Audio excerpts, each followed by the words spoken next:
गुप्त नवरात्रि के 7वें दिन की कथा।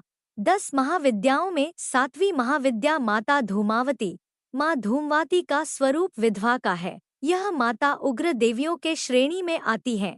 माँ के इस स्वरूप का कोई स्वामी नहीं है, इसलिए ये विधवा के रूप में प्रकट होती है। इनके इस रूप की पूजा सुहागन स्त्रियां नहीं करती हैं।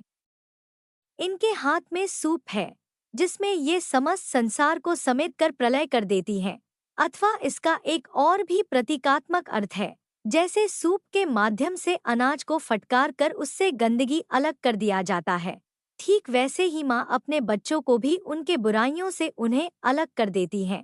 इन देवी को संकट, रोग, अरिष्ट, शत्रुओं अथवा अभाव को समाप्त करने वाली देवी कहा गया है। इनके भक्तों के अंदर अद्भुत आत्मविश्वास, निडरता और निश्चिंतता आती है। माता की उत्पत्ति की कथा।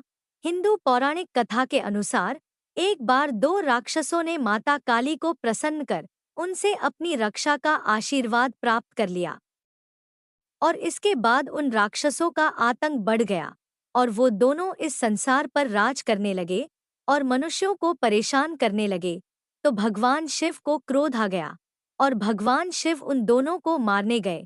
तो उन राक्षसों ने माता को अपनी रक्षा के लिए पुकारा, तो माता काली ने उनकी रक्षा के लिए भगवान शिव को निगल लिया, और ऐसा करते ही सारी सृष्टि पर हाहाकार मच गया और माता काली का स्वरूप विधवा स्त्री की तरह हो गया। माँ के इस स्वरूप को ही माता धूमावती के नाम से जानते हैं। हालांकि माँ ने तुरंत ही शिव जी को अपने मुख से बाहर कर दिया। देवी धूमावती का स्वरूप बेहद उग्र, बूढ़ी और विधवा स्त्री का है।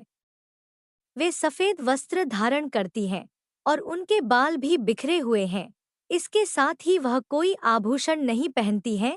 वहीं धूमावती माता के एक हाथ में आशीर्वाद की मुद्रा है और दूसरे हाथ में एक टोकरी है। ऐसा माना जाता है उनकी पूजा सुहागन महिलाओं को नहीं करनी चाहिए। चैनल को लाइक, शेयर एंड सब्सक्राइब करें। गुप्त